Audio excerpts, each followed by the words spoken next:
seems like everything that happened with Trump and Zelensky in Ukraine has got everyone really talking and worried about, what's going to happen to Taiwan? Is the U.S. under Trump going to abandon Taiwan to China? Is it going to be some kind of transactional relationship? And you've written a great piece in the Taipei Times, and I'm really curious about the response to that. But I just want to get to the most controversial thing that you came up with in there is when you suggested that one of the solutions could be Taiwan becomes a U.S. state. Why not? I mean, President Trump has proposed Canada, Greenland, even the glorious area of Gaza. I mean, I think actually this is a preliminary framework to get us all softened up to the idea that the United States could expand, and his real intent is to just take over Taiwan.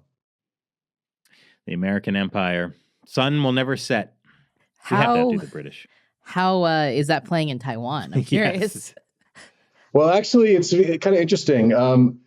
So before I wrote my article, I did some research on opinion polls about whether Taiwanese want to become part of China or part of the United States. There was a poll done in 2018 on that topic, and I think it was like 75% of the people preferred to be under the suzerainty of the United States, imperial United States, and the other, it was like 15-20% was interested in China, and the other ones were undecided or didn't want to respond. So I mean, that's a little biased of a survey versus option? like independent Taiwan or status quo.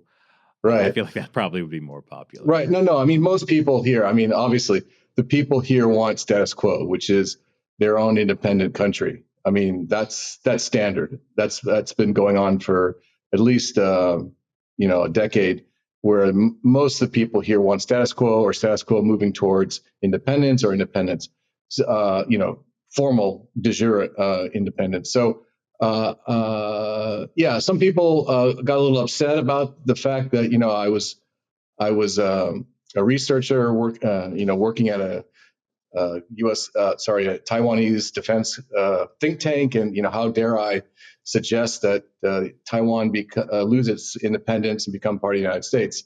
That was pretty funny. Obviously, I wasn't suggesting that any of these solutions would occur in the future. I was just laying out the possibilities, and that's what I think on the other side of the Taiwan Strait, people went a little crazy.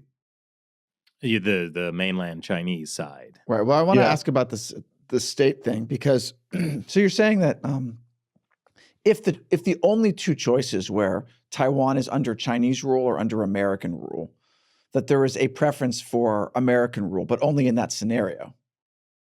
Well, a lot of people here would prefer to, for example, in the economic dimension, they would prefer to do more business with the United States. So it's not just like the binary part, either the worst case or the best case.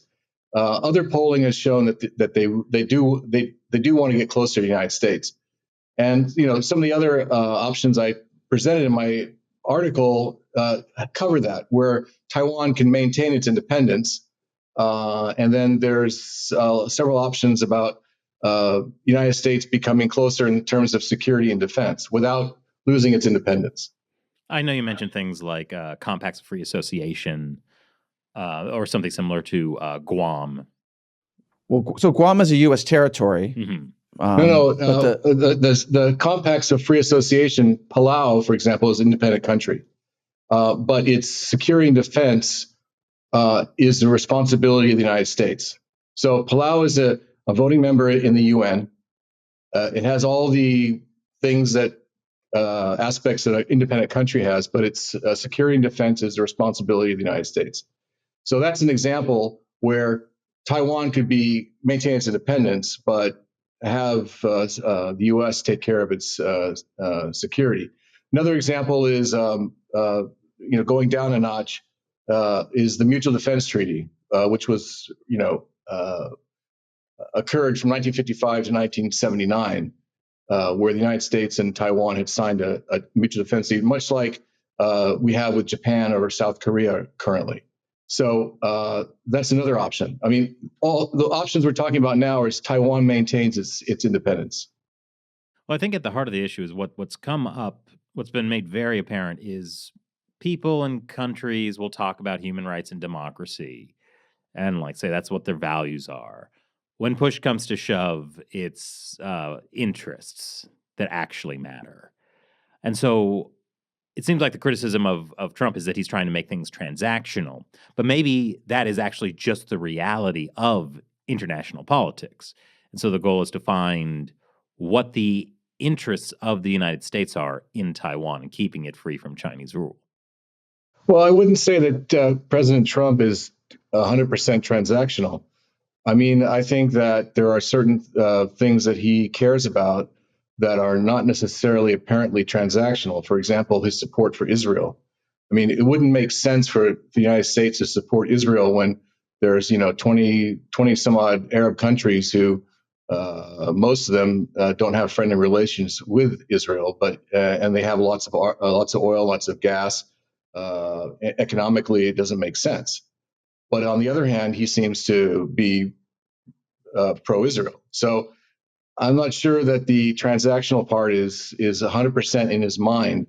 I think there are some principles that he goes by above and beyond the transactional. I mean, you've seen pictures of him or videos of him with different interest groups, and he's very friendly with them.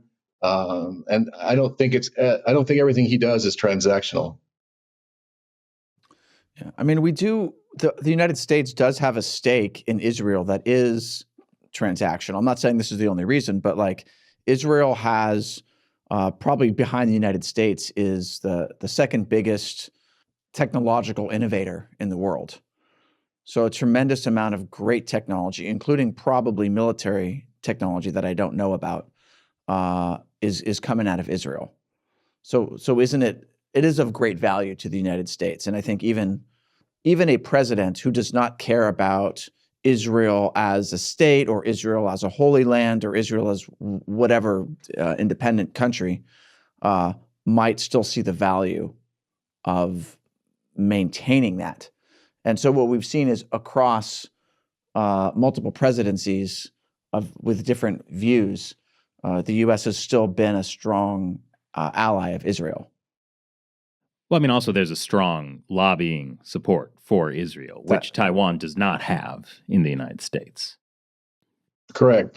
I mean, like FAPA and just several other Taiwanese groups in the United States, they do try to influence opinion.